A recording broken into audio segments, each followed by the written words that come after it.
हज़रात गिरामी, आप देख रहे हैं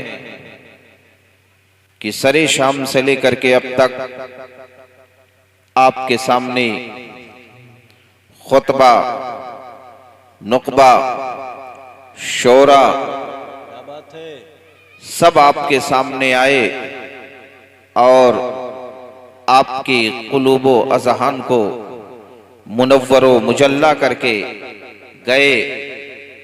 हज़रात गिरामी, आज जो हम ये जलसा करते हैं, जो ये महफिल करते हैं,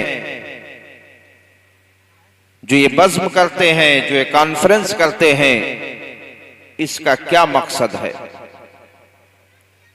ये हम करते क्यों हैं? तो इसका मकसद ये है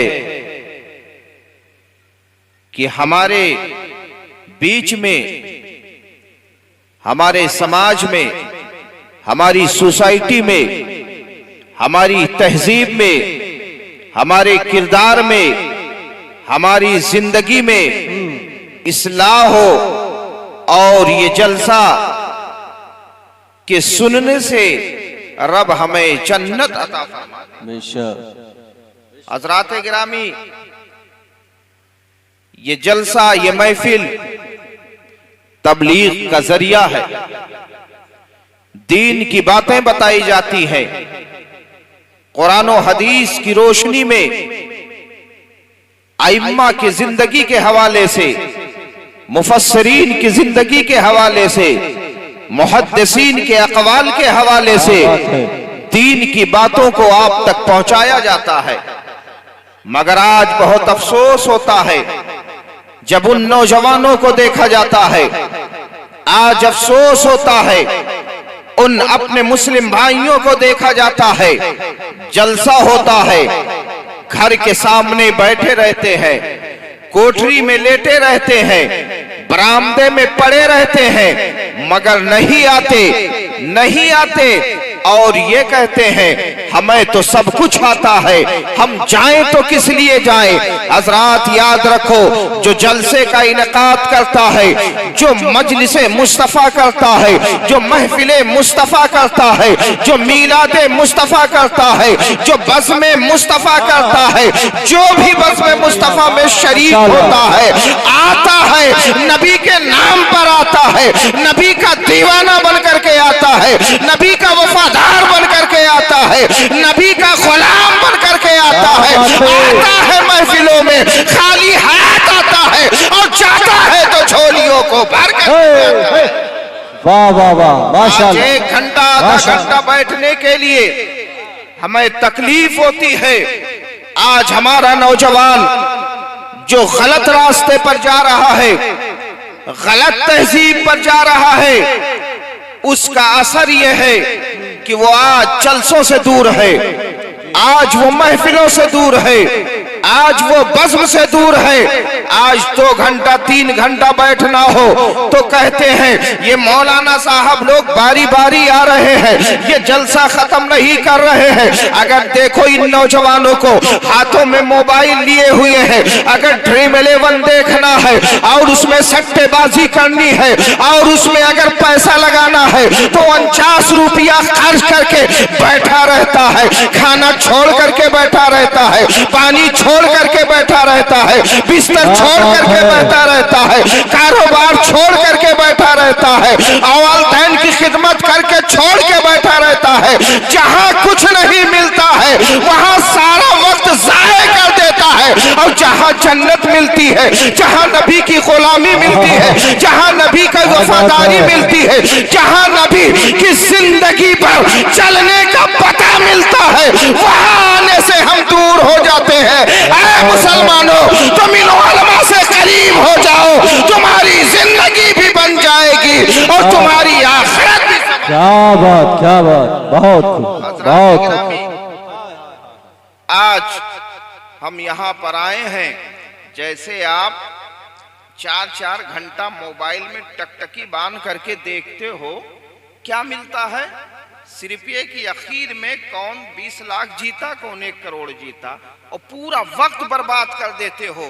कसम खुदा की, वही वक्त आप उसी मोबाइल पर यूट्यूब चालू करके अगर किसी आलिम की तकरीर सुन लो, नमाज पढ़ने का तरीका सीख लो, कुरान पढ़ने का तरीका सीख लो, जनाजा पढ़ने का तरीका सीख लो, तिलावत करने का तरीका सीख लो, वजू बनाने का तरीका सीख लो, गुस्ल करने का तरीका सीख लो, नबी से मोहब्बत करने का तरीका सीख लो, सहाबा की जिंदगी पर अमल करने का तरीका सीख लो, तो वही बैठना आपकी इबादत में शुमार होगा।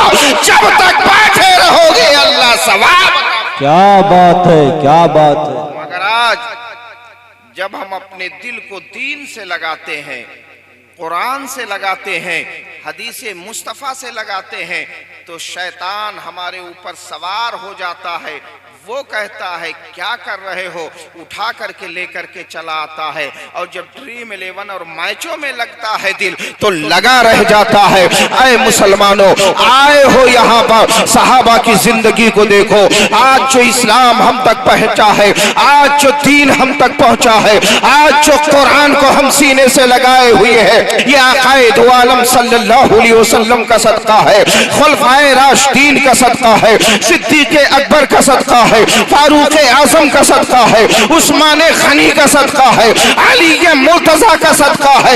याद रखो, आज जो दीन की बहारें हमें मिली है, ये सहाबा का सदका है, शोहदा का सदका है, औलिया का सदका है। आज जो हम कुरान पढ़ रहे हैं, आज जो हम नमाज पढ़ रहे हैं, आज जो हम अपनी मस्जिद के मिंबर और मेहराब से अल्लाहू अकबर की सदाएं बुलंद कर रहे हैं, ये किसी और की वजह से नहीं है, अल्लाह के नेक बंदों की वजह से है। अगर हमें इस्लाम को देखना है तो इनकी जिंदगी को देख लो, हमें पता चल जाएगा यही दीन है, यही ईमान है, यही इस्लाम है। क्या बात है, बहुत खूब, माशाअल्लाह। लिहाजा मैं आपसे गुजारिश करूंगा, आप ईमान को समझो और अकीदे को समझो। कोई बात ऐसी जबान से ना कहो जिससे सहाबा की शान में गुस्ताखी हो। बेशक। अरे सहाबा का तो मकाम बहुत बुलंद है।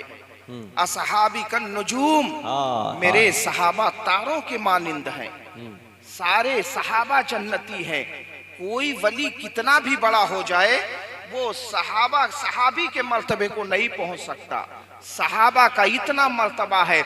आज हम होटलों में बैठते हैं तो तालीम ना होने की वजह से, इल्म ना होने की वजह से हम अपनी जबान से ऐसी बात कह देते हैं जिससे हमारा ईमान खराब हो जाता है, हमारा अकीदा खराब हो जाता है। अल्लाह के रसूल ने फरमाया, मन अज़ा मुस्लिमन फ़क़त अज़ानी, जिसने किसी मुसलमान को तकलीफ दिया, बुरा भला कहा, उसने मुझे बुरा भला कहा। याद रखो, एक आम मुसलमान के बारे में ये कहा जा रहा है, तो वो सहाबा जिनका मकाम बहुत बुलंद है, वो सहाबा जिन्हें सिद्दीक़ अकबर कहा जाता है, जिन्हें फारूक आज़म कहा जाता है, जिन्हें उस्मान सुन्नूरैन कहा जाता है, जिन्हें अली मुर्तजा कहा जाता है, आप उनकी शान में अगर गुस्ताखी करोगे तो याद रखो, जो सहाबा की शान में गुस्ताखी करता है उसका ठिकाना जहन्नम है। अली मुर्तजा का भी मकाम बुलंद है, सहाबा का भी मकाम बुलंद है। क्यों? इसलिए वही अली है जिनके बारे में नबी ने फरमाया है, मन कुंतु मौला हो फ़अली मौला हो। वही अली है, नबी ने फरमाया है, अना दारुल हिकमत फ़अली बाबुहा, मैं हिकमत का घर हूँ, अली उसके दरवाजा है। वो अली ये मुर्तजा है। आका इरशाद फरमा रहे हैं, अना मदीनतुल इल्म फ़अली बाबुहा, मैं इल्म का शहर हूँ, अली उसके दरवाजा है। वो अली है। नबी फरमा रहे हैं, अली माल कुरान वल कुरान माल अली, अली कुरान के साथ है और कुरान अली के साथ है। वो अली ये मुर्तजा है। नबी फरमा रहे हैं, अली माल हक वल हक माल अली, अली हक के साथ है और हक अली के साथ है। वो अली है जो पैदा हो रहे हैं तो खाने काबा में हो रहे हैं, और शहादत हो रही है तो मस्जिद में हो रही है। कसेरा मयसर नशुदी सआदत बकाबा विलादत व मस्जिद शहादत। क्या बात है, बहुत खूब, माशाअल्लाह। सहाबा का मकाम बहुत बुलंद जी, है। माशाअल्लाह। आप अपनी जबान से कुछ ना कहो, वरना आपका ईमान चला जाएगा। अपने ईमान की हिफाजत करो, अपने अकीदे की हिफाजत करो, खुलफाए राशिदीन से मोहब्बत करो, औलियाए किराम से मोहब्बत करो, अल्लाह के नेक बंदों से मोहब्बत करो, इसलिए कि उनसे मोहब्बत करना यही हमारे लिए बेहतर है। क्यों? इसलिए कि कुरान ने फरमाया है, इहदिनस सिरातल मुस्तकीम सिरातल लज़ीना अनअमता अलैहिम, वही रास्ता बेहतर है जिस पर अल्लाह का इनाम हुआ है। अल्लाह का इनाम जिस जात पर हुआ है, अनअम अल्लाहु अलैहिम मिनन नबिय्यीना वस्सिद्दीकीना वश्शुहदाए वस्सालिहीन। अल्लाह का इनाम जिन पर हुआ है वो अंबिया की जमात है, वो सिद्दीकीन की जमात है, वो शुहदा की जमात है, वो सालिहीन की जमात है। हम इनकी जिंदगी को देखें और इनकी जिंदगी पर अमल करके अपनी जिंदगी को बेहतर बनाए। अल्लाह हमें दुनिया में भी कामयाब करेगा और मौला हमें आखिरत में भी कामयाब करेगा। हजरात, अपनी जिंदगियों में खुशहालियां पैदा करो। अगर आपके पास बेटे हो तो उन बेटों को उन सहाबा का गुलाम बनाओ, औलिया का गुलाम बनाओ, अच्छी तहजीब से रोशनास करवाओ। अल्लाह दुनिया को भी संभाल देगा और मौला आखिरत को भी संभाल देगा। मौला हमारे बोलने में, आप हजरात के सुनने में मौला अगर कोई खामियां हो तो इसे माफ फरमाओ। अस्तगफिरुल्लाह रब्बी मिन कुल्ली ज़ंबिन व अतूबु इलैहि व मा अलैना अल बलाग। अस्सलामु अलैकुम। खड़े होकर